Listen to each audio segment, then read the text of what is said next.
सुरुड़ी साहब, जुगल किशोर जी, विकार रसूल साहब, गुप्ता जी, जिला सदर, हमारी सभी डीसीसी और बीडीसी, डीडीसी और बीडीसी के सभी मेंबरान, चेयरमैन साहिबान, म्युनिसिपल कमेटी के सभी मेंबरान, मेरे सभी हिंदू, मुस्लिम, हमारे एसटी के भाई साहिबान और बहनों और नौजवान साथी, बड़ी देर से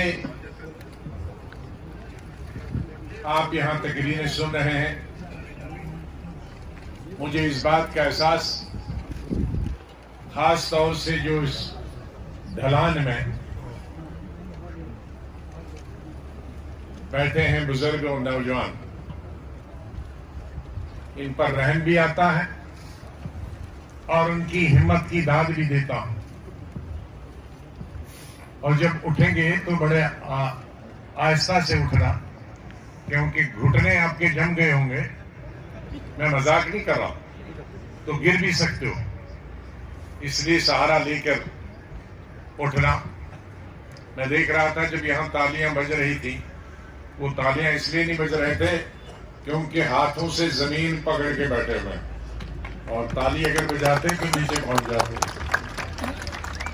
तो ये आपका जज्बा है, मैं इसके लिए आपका बहुत बहुत शुक्रगुजार हूं, मशकूर हूं। और सुरुड़ी साहब का एरिया इतना फैला हुआ है, तो इन्होंने हर एरिया का ख्याल रखा।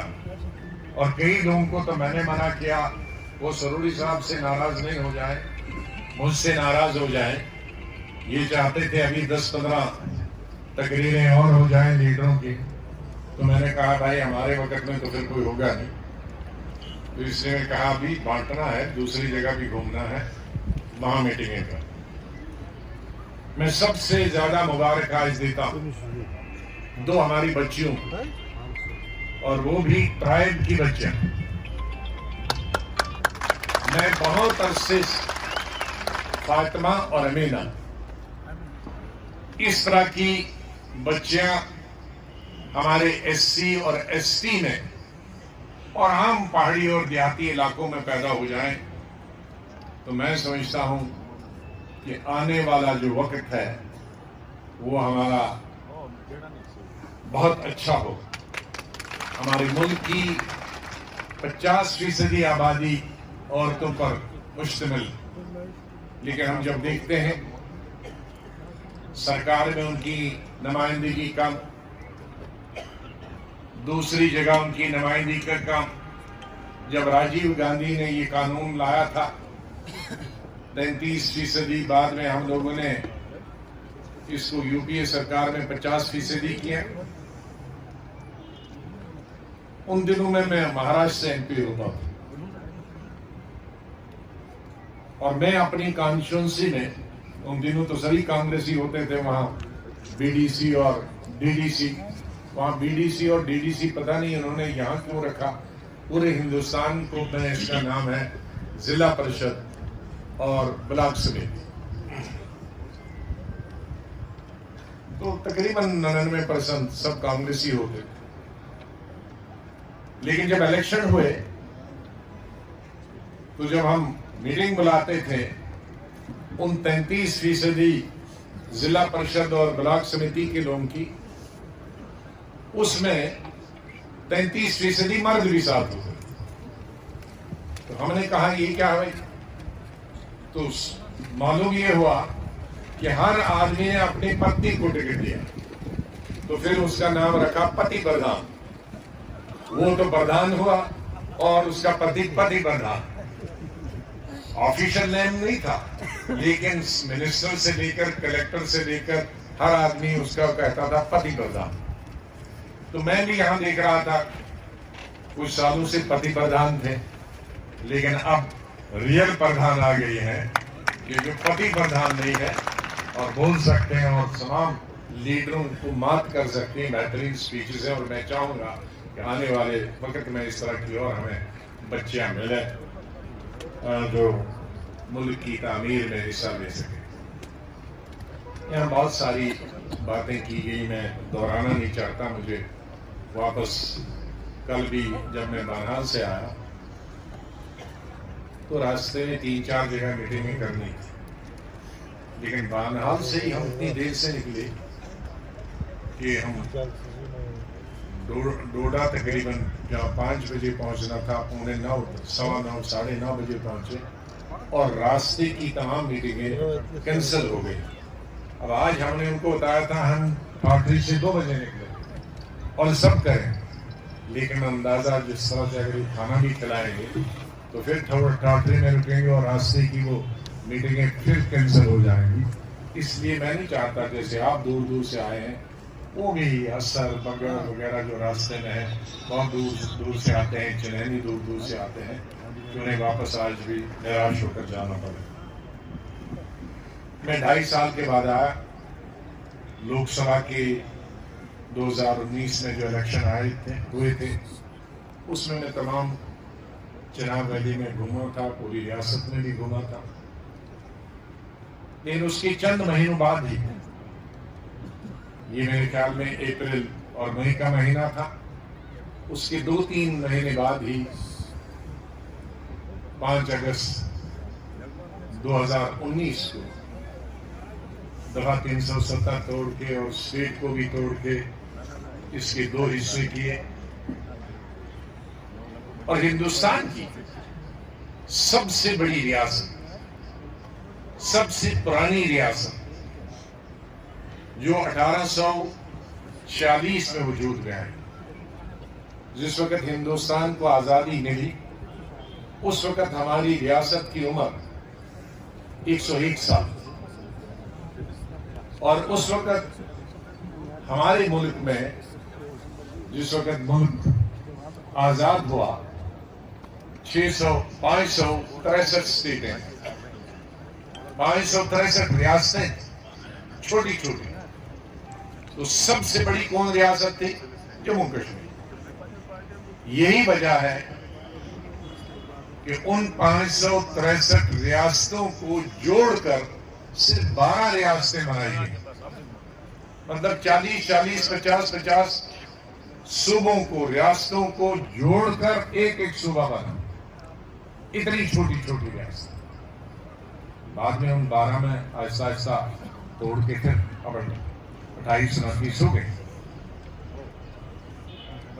वो हिंदुस्तान की तमाम भी रियासतें आज सिर्फ 75 साल की हैं और जम्मू कश्मीर 175 साल की। और ये भी शायद हिंदुस्तान की तारीख में पहली दफा हुआ कि किसी स्टेट को तोड़ के यूटी बनाया गया, वरना आज तक सभी रियासतें जो बनी हैं उनको यूटी से बनाया गया। ये देखने गया कि जो कॉलेज में पढ़ता था बच्चा, दूसरी जगह वो कॉलेज पढ़ने वाला यूनिवर्सिटी जाता है और जम्मू कश्मीर को बीजेपी की सरकार ने कॉलेज वाले बच्चे को प्राइमरी स्कूल में डाल दिया। ये सिर्फ बीजेपी कर सकती है, कोई दूसरा नहीं कर सकता। ये शर्म की बात। और जिस तरीके से किया, दुनिया को गुमराह किया, देश को गुमराह किया, गलत तरीके से जम्मू कश्मीर की तस्वीर को पेश किया गया। ये बताया गया कि यहां एससी को रिजर्वेशन नौकरी में नहीं मिलती, यहां एसटी को रिजर्वेशन सरकार में नहीं मिलती, जो कि बिल्कुल गलत था, दोनों को मिलती है। ये बताया गया कि एससी को एमएलए में रिजर्वेशन नहीं मिलती, गलत बताया गया। ये बताया गया कि तालीम यहां मुफ्त नहीं है, बाकी हिंदुस्तान में। तो 2011 में हमने कानून बनाया 6ठी क्लास से 14वां क्लास तक, ग्रेजुएशन तक फ्री एजुकेशन। लेकिन जम्मू कश्मीर अकेली स्टेट थी पूरी हिंदुस्तान की जहां 50s से पहली क्लास से लेकर पोस्ट ग्रेजुएशन तक एजुकेशन थी। ये बताया गया कि जम्मू कश्मीर में इंडस्ट्रियां इसलिए नहीं लगती हैं कि बाहर वाला जमीन खरीद नहीं सकता। जम्मू की कठवा की सबसे बड़ी इंडस्ट्री बिरला की 1963 में 1962 में लगी है। अगर जमीन नहीं खरीद सकता तो बिरला की सबसे स्टेट की सबसे बड़ी इंडस्ट्री सांबा में कठवा में 1962 में कैसे लग सकती। अगर जम्मू और कठवा और सांबा में 13,000 इंडस्ट्रियां हैं तो अगर बाहर वाला जमीन नहीं खरीद सकता तो ये 13,000 में 1,500 2,000 जम्मू कश्मीर के लोगों की होंगी और 10-11,000 बाहर के लोग की हैं, तो वो 13,000 इंडस्ट्रियां कैसे बने। और अगर अब 2.5 साल से यूटी बनी है तो ये सरकार बता दे कि कौन सी एक इंडस्ट्री बनी है, बल्कि उन 13,000 में से 7,500 बंद हो गई इन 2.5 सालों। मेरे कहने का मतलब कि एक माहौल बनाया गया कि जैसे पिछली सरकारें जितनी भी हुई 1947 से वो करप्ट हो, रिश्वतखोर है, उन्होंने कुछ किया नहीं भलाई के लिए लोगों के लिए। तो अब यूटी बन के ही ये दूध की नहरें चली। लेकिन मेरे ख्याल में ये भी अच्छा हुआ।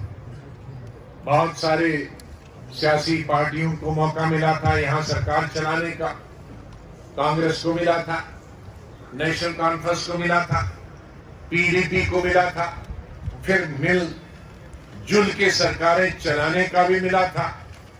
एनसी और कांग्रेस, पीडीपी और कांग्रेस, सब पार्टीज को मौका नहीं मिला था। एक पार्टी को नहीं मिला था, बीजेपी को। तो हर इलेक्शन में कहते थे हम दूध की नहरें लाएंगे और यहां खुशहाली होगी, हर घर में रोजगार होगा, बेकारी खत्म होगी। ये भी अच्छा हुआ कि बीजेपी की सरकार बनी। तो अब लोगों के सोचने के लिए, उनको गुमराह करने के लिए अब हमें कोई एडवर्टीजमेंट देने की जरूरत नहीं है। बहुत सारे लोग पैसा खर्चते हैं, पोस्टर बनाते हैं कि मैं ये करूंगा।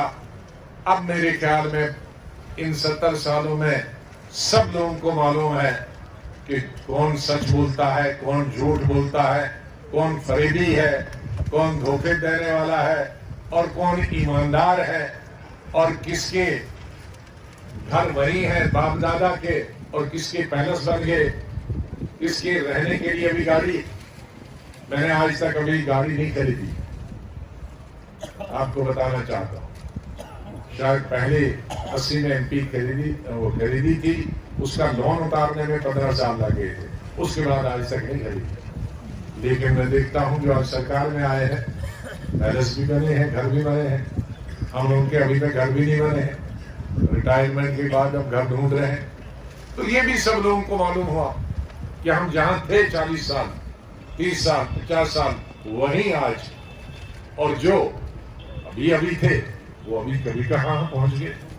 ये भी लोगों के लिए मेरे ख्याल में देखने के लिए जरूर था। और हम लोगों ने जिसकी तरफ मैं तवज्जो देना चाहूं, हमारी पार्टी या हमारे लीडरों, क्योंकि हमारी तालीम ही ऐसी, जिस लीडर को हम मानते हैं महात्मा गांधी, वो सबसे ज्यादा अपने धर्म पे भरोसा करते थे, पूजा पाठ करते थे, लेकिन हिंदुस्तान में सबसे सेकुलर हुई गई। क्योंकि नमाज पढ़ने वाले का ये मतलब नहीं है कि वो फिरका परस्त, मंदिर में पूजा करने का ये मतलब नहीं है कि वो फिरका परस्त। मंदिर और पूजा करना, नमाज पढ़ना, ये तो हमारा धर्म है। और कोई भी धर्म, न गीता, न कुरान, न बाइबल, न गुरु ग्रंथ साहब ये दिखाता है कि दूसरे धर्म से तुम नफरत करो। हर धर्म यही सिखाता है कि प्यार करो, प्रेम करो और एक जैसा बर्ताव सबके साथ करो। और इस देश के जो निर्माता थे वो महात्मा गांधी थे। हम महात्मा गांधी को मानने वाले, इसलिए हमारे पास कोई तमीज नहीं है हिंदू और मुसलमान। मेरे घर में खाने वाला बनाने वाला दलित भी है, किसी को बुरा लगे। मेरे पास खाना बनाने वाला राजपूत भी है, मेरे पास खाना बनाने वाला ब्राह्मण भी है, मेरे पास खाना बनाने वाला मुसलमान भी है। और मैंने जब से कोई 30 साल से 25 साल से मैंने पूछा नहीं, कभी कभी कोई दोस्त खाने पे आता, कोई उनसे पूछता है, तब मुझे पता चलता है। वरना मैंने कईयों के बारे में तो 20, 25, 30 साल के बाद पढ़ा, मालूम हुआ कि ये दलित है, ये ब्राह्मण है, ये राजपूत है। मुसलमान का तो नाम से पता चलता था, लेकिन मैंने निकाला नहीं, मैंने पूछा नहीं। तो ये हमारा, मेरी सिक्योरिटी वाले मेरे घर में 100% मेरा PSO 18-19 साल से वो हिंदू है, राजपूत है। मेरे ड्राइवर्स सब हिंदू हैं। तो कहां, और मुझे कभी तकलीफ नहीं हुई, कभी मैं महफूज हमेशा समझता रहा। तो फिर ये क्यों दराड़ें आ गई? फिर ये हिंदू मुसलमान के नाम पे क्यों इलेक्शन हो रहे हैं? क्यों सियासत हो रही है? क्यों ये काम बांटे जा रहे हैं कि सड़क का काम एक को मिलेगा दूसरे को नहीं? हमने मिनिस्ट्रियां की चीफ मिनिस्ट्रियां की, हमने किसी कोई ऑफिसर ये कह दे कि हमने कहा कि ये ठेका मुसलमान को देना है या कांग्रेस को देना है या बीजेपी को नहीं देना, ये PDP को नहीं देना। कभी भी मुझे अपनी तकरीरें याद हैं कश्मीर वैली के अंदर। कश्मीर वैली के अंदर पहली तकरीर मेरी चीफ मिनिस्टर बनने के बाद सोपुर तहसील में हुई थी, और वहां मैंने हिंदू फिरका परस्ती को गालियां नहीं दी, मुस्लिम फिरका परस्ती को गालियां दी। मैंने वहां अपनी तकरीर में कहा कि हर इंसान को स्कूल की जरूरत है, अस्पताल की जरूरत है, सड़क की जरूरत है, पानी पीने के पानी की जरूरत है। और जो इंसान, जो लीडर, जो मेरी काबीना में होगा, मिनिस्टर होगा, अगर वो धर्म की बुनियाद पर, जात की बुनियाद पर, पार्टीबाजी की बुनियाद पे स्कूल देगा, अस्पताल देगा, पानी देगा, नौकरी देगा, तो वो मेरी काबीना में रहने के काबिल नहीं। तो हमारा तो ये उसूल, लेकिन हम देख रहे हैं कि आज उसूल ही बदल गए, आज सियासत के उसूल बदल गए। ये हमारा हिंदुस्तान जन्नत है, नरक। जो भी हुक्मरान आता है उसको उस नरक को और अच्छा नरक, ये स्वर्ग बनाने की कोशिश करनी चाहिए। लेकिन यहां तो कोशिश स्वर्ग को नरक बनाने की कोशिश की जा रही। यहां तो हिंदू को मुसलमान से लड़ाने की कोशिश की जा रही है, यहां तो फॉरवर्ड को बैकवर्ड से लड़ाने की कोशिश की जा रही है। यहां तो एक पार्टी को भूखा रहे और दूसरी पार्टी के पास पैसे रखने की जगह नहीं हो, ऐसा माहौल बनाया जाए। ये किस धर्म में लिखा कि एक मोहल्ले में, एक गांव में एक को के साथ आप इंसाफ करोगे क्योंकि वो एक पार्टी के साथ है, दूसरा आपकी विचारधारा को नहीं मानता है, इसलिए कोई काम नहीं मिलेगा, इसको नौकरी नहीं मिलेगी, इसको सड़क का काम नहीं मिलेगा, इसको रोजगार नहीं मिलेगी, इसको डॉक्टर का इलाज नहीं मिलेगा। ये कौन सा हिंदुस्तान? ये हिंदुस्तान का सपना महात्मा गांधी ने नहीं देखा। ये हिंदुस्तान का सपना पंडित जवाहरलाल नेहरू, सरदार पटेल, मौलाना आजाद ने नहीं देखा। ये हमारे जो बुजुर्ग, लाखों की तादाद में किसान, हिंदू, मुसलमान, औरतें, मर्द, बुजुर्ग, टीचर, पेपर लिखने वाले, टेलीविजन तब नहीं था, हिंदी और उर्दू के सब अखबार लिखने वाले, ये जेलों में गए, काला पानी में गए। ये इस तरह का हिंदुस्तान देखने के लिए नहीं गए थे कि यहाँ हम हिंदू और मुसलमान के नाम पे दाल बांटें, अपर कास्ट और लोअर कास्ट के नाम पे सियासत करें, इंसान और इंसान के बीच में हम दरारें डालें, रेत की दीवारें खड़ी करें। इसलिए मैं गुजारिश करता हूं, ये जो सियासत के लिए, अपनी सियासत के लिए, एमएलए जीतने के लिए, एमपी जीतने के लिए, बीडीसी, डीडीसी जीतने के लिए, कॉर्पोरेशन मेंबर और म्युनिसिपैलिटी जीतने के लिए, ये इंसान और इंसान के बीच में रेत की दीवारें खड़ी कर गई हैं। जब अस्पताल में है, होते हैं, जब किसी का ऑपरेशन है, तो क्या वो लोग पूछते हैं कि ये किसका है, ये खून किसका है, ये हिंदू का है, ये मुसलमान का है, ये दलित का है या राजपूत का है? क्योंकि जब जान जा रही है तो उस वक्त नहीं पूछेंगे, लेकिन जब कुछ बांटना है तब पूछ के करें।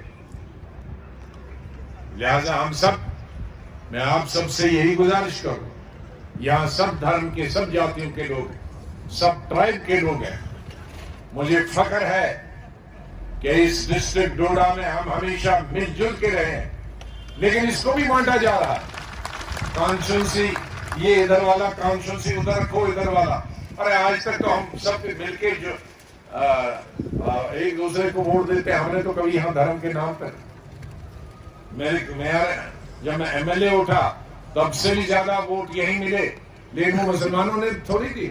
मुसलमानों ने जितने दिए उतने ही हिंदू ने भी दिए। मैं पार्लियामेंट का, लोकसभा का इलेक्शन लड़ा, चिनाव वैली में, वो हिंदू हो, राजपूत हो, ब्राह्मण हो, दलित हो, मुसलमान हो, गुजर हो, नान गुजर हो, पहाड़ का हो, कस्बे का हो, सबने डट के वोट दिए।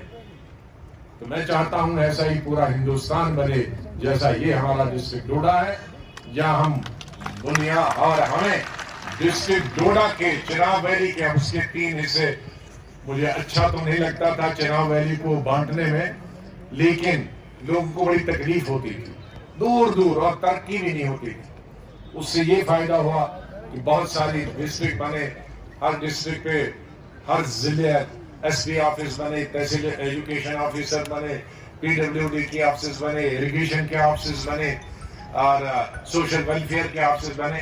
तो लोगों को डिस्ट्रिक्ट तक पहुंचना आसान हो गया। वरना एक फख्र था डिस्ट्रिक्ट डोडा के, भाई स्टेट का सबसे बड़ा डिस्ट्रिक्ट है, बल्कि हिंदुस्तान का रकबे के हिसाब से, आबादी के हिसाब से नंबर 1 डिस्ट्रिक्ट था। तो मैं तो चाहता था, इसीलिए चिनाव वैली, मैं हमेशा इनको कहता, चिनाव वैली का मतलब है अस्ट्राइल, अनडिवाइडेड डिस्ट्रिक्ट डोडा।